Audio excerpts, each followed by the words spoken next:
No bloco anterior, nós perguntamos às pessoas na rua o que elas pensam, qual é a opinião, na verdade, o que os sonhos revelam. Eles disseram coisas divergentes, cada um tem o seu posicionamento, e nós queremos saber agora do professor Ascânio Jatobá. Ele é psicoterapeuta junguiano e filósofo pela USP. Afinal, professor, o que os sonhos revelam? Tem um sentido bastante individual. É bastante individual. Olha, os sonhos são respostas para os nossos problemas. Tá? Eles sempre revelam alguma coisa, sempre tem um significado, por mais difícil que seja a gente compreender no primeiro momento. O que eu recomendo é que a pessoa registre o sonho, ou grave no gravador, mas é melhor copiar no caderno, porque objetiva de uma maneira mais clara. E leia com a maior frequência possível aqueles sonhos. E conte para os parentes, conte para os colegas de trabalho e tente buscar um significado para aquilo. Porque o sonho, o símbolo, ele está carregado de significado. A natureza, naquele momento, a melhor coisa que ela tem para falar para a gente, para resolver os nossos problemas do dia a dia, é através do sonho. Então, ele está carregado de significado e, inclusive, esse inconsciente coletivo que produz o sonho, ele está fora do tempo. Estar consciente significa estar sujeito ao tempo e espaço. O inconsciente coletivo, ele é eterno, ele existe antes da gente. Né?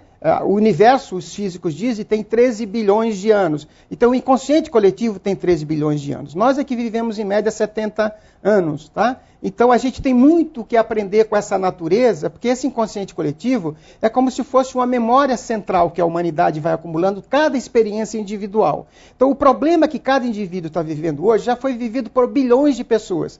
Por exemplo, alguém que está se separando, provavelmente o Adão e Eva já se separaram. Né? Bom, a Bíblia não diz isso, mas antes da Eva existia uma tal de Lilith, o Adão teve que separar para ficar com a Eva. Então, o primeiro pai, digamos, já se separou. Então, as milhões de pessoas que estão se separando agora estão vivendo um drama semelhante àquelas que já se separaram em toda a história da humanidade. Então, a natureza tem toda a experiência para ajudar aquela pessoa no processo menos sofrido. A gente sofre porque a gente não presta atenção ao inconsciente, porque a natureza é uma mãezona. Com o sonho, ela está dando a toda noite uma solução para os nossos problemas. Nós estamos tão focados na realidade do trabalho, na realidade da máscara, da persona, dos valores da cultura que a gente vive, que a gente não ouve essa cultura eterna, né, que vem do próprio inconsciente. O inconsciente do indivíduo, o senhor está falando da liberdade, da independência do inconsciente coletivo, que ele não conta nenhum tempo nele, né? A gente está falando de 13 bilhões de anos. O inconsciente do indivíduo sofre algum tipo de influência do consciente dessa pessoa e das suas crenças? O inconsciente coletivo, não. Olha, isso é uma briga dentro da escola junguiana. Tem aqueles que acreditam que a história da humanidade afeta o arquétipo, o inconsciente coletivo, outros dizem que não. Por exemplo, quando o homem guerreava com pedra, com pau, é a mesma guerra agora com mísseis, e vai ser a guerra daqui a 100 mil anos, provavelmente, se não houver uma alteração substancial no DNA da humanidade, digamos assim. Tá? Mas qual é a diferença da guerra de paus para a guerra de mísseis? Pouca diferença. O que se passa em termos de taquicardia, de emoção, de você estar matando o próximo, é muito semelhante no conflito que os chimpanzés têm ainda hoje, os nossos ancestrais, e que a gente tem atualmente com as guerras atuais e vai ter na guerra futura. Então, olha, o arquétipo da guerra é uma forma vazia que se manifesta cada vez que existe conflito. Tá? Então, o arquétipo é uma forma vazia. Daqui 100 mil anos, o arquétipo da guerra ou o arquétipo do amor vai ser o mesmo. O amor une e a guerra destrói.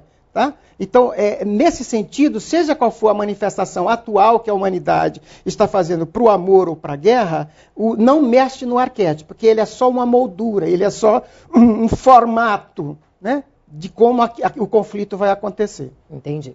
Nós temos perguntas também de internautas da Jovem Pan Online, professor Ascânio. Vamos acompanhar a primeira.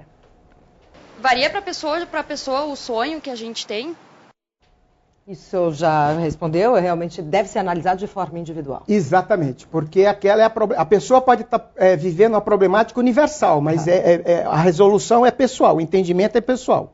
Então, se alguém me conta o sonho de uma vizinha, eu não sei o que essa vizinha está vivendo, eu não tenho como trabalhar com aquele sonho. Eu posso ter uma ideia do que o sonho está falando. Se é um problema de complexo, de persona, de sombra, e aí eu já entro em conceitos que o Jung desenvolveu. Eu ouvindo o sonho, como eu tenho um treinamento de 30 anos para ouvir sonhos, eu sei o que ele está falando. Agora eu preciso ver na pessoa o que aquilo significa. É importante que as pessoas analisem os seus sonhos acompanhadas de um terapeuta junguiano? Isso é fundamental? Eu gosto de dar o seguinte exemplo. Um brasileiro herói, né, da nossa terra, o Almir Klink, fez uma travessia da África do Sul até o Brasil sozinho, mas com toda uma tecnologia que o ajudou para isso. Querer anotar todos os sonhos, ler com frequência e mergulhar no inconsciente sozinho é muito perigoso. É como você colocar, né, uma compra no supermercado numa canoa a remo e dizer tchau para todo mundo e vai atravessar o Oceano Atlântico para encontrar você, né? Provavelmente, se você não estudou a direção das correntes, você nem vai conseguir fazer essa travessia. Então, é sempre bom ter, né, a ajuda de um terapeuta. O terapeuta serve como antigamente servia o cão quando o caçador ia caçar. O cão fareja a caça, então o caçador tem muito mais probabilidade de conseguir capturar uma caça se ele tiver a ajuda do cão, né? Do cachorro. Então, o terapeuta, através do seu conhecimento da floresta, do inconsciente, ele conduz, pode ajudar aquela pessoa a trilhar esse caminho interior. Porque se for trilhar sozinho, ela pode se afogar, ela pode se machucar. O que diferencia exatamente a terapia junguiana da psicanálise de Freud e da terapia cognitiva? Olha, tem muitas diferenças que eu não queria nem tratar aqui. A principal delas é a seguinte, por exemplo, o Freud era ateu, o Jung não. O Jung acreditava numa força superior.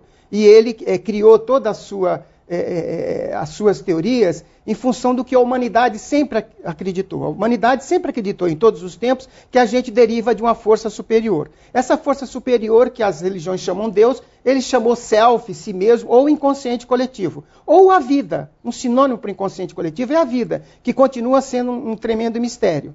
Então eu diria, a visão junguiana é muito mais abrangente em relação à psicanálise, que é mais focada no indivíduo e no passado, na infância desse indivíduo. A psicanálise pergunta por que você teve esse sonho. O Jung pergunta para que você teve esse sonho, ou seja, aponta para o futuro. O sonho como uma preparação, não como uma consequência do que você viveu na infância. Entendi. Nós temos mais perguntinhas ainda de internauta, professor Ascani, vamos ver. Qual é o significado da morte no sonho? As pessoas gostam de falar de sonhos de morte, mas olha, para a natureza que é eterna, a morte é apenas uma transformação, uma mudança. Então, quase sempre sonhar que morreu no sonho significa que vem uma transformação profunda. Só isso. Tem uma junguiana, Von Franz, que fez uma pesquisa sobre pacientes que ela acompanhou durante anos e morreram enquanto estava em tratamento, e ela descobriu que o sonho com a própria morte nunca é a própria morte, são outros símbolos. Tipo, uma árvore sendo cortada é um símbolo de morte. Bom, pelo amor de Deus, quem sonhar com isso, não pegue ao pé da letra, que não existe significados fixos, tá? Mas eu só estou dando o exemplo do que ela, no livro dela aponta, que sonhar com a própria morte é uma mudança, uma transformação significativa, tá? E nunca a morte. Nós temos mais uma perguntinha, vamos ver. Por que algumas pessoas têm esse certo tipo de premonição e outras não têm?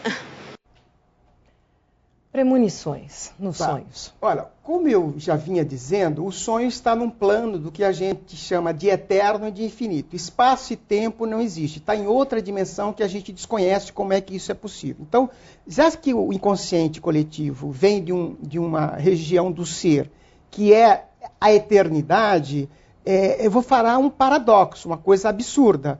Mas o inconsciente sabe o que vai acontecer comigo no final da noite, sabe o que vai acontecer comigo amanhã, sabe o que vai acontecer comigo ao longo da vida. Se eu sou um lavrador e planto uma semente, eu sei o que vai acontecer com aquela semente. O inconsciente tem conhecimento da minha essência que está em semente, que árvore que eu vou ser e que fruto que eu vou dar. Então ele prepara a gente para esse futuro que ele mesmo criou dentro da gente. Tá? Então a gente se surpreende porque a gente acha que o tempo vai acontecer. Na nossa dimensão, que estamos presos no tempo e presos no espaço com essa consciência, para estar consciente tem que estar preso no tempo e no espaço. Só que o inconsciente coletivo não está preso. Então ele dá uns relances, uns lances assim, umas luzes, uns flashes. Insights, uns flashes do futuro. E a gente se surpreende com isso. As pessoas que têm a intuição como função da consciência mais desenvolvida, elas percebem muito, muito bem isso na realidade. Por exemplo,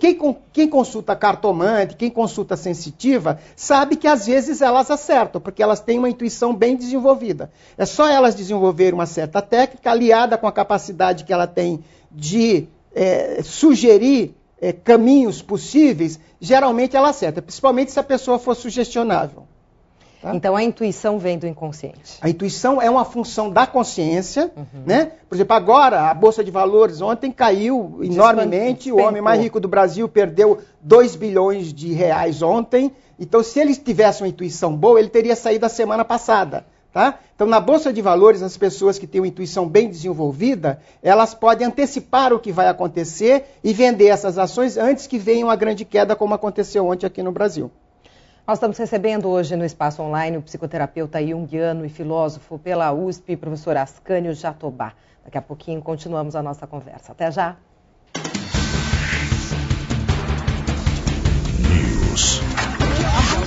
Jogando em casa, nada começou,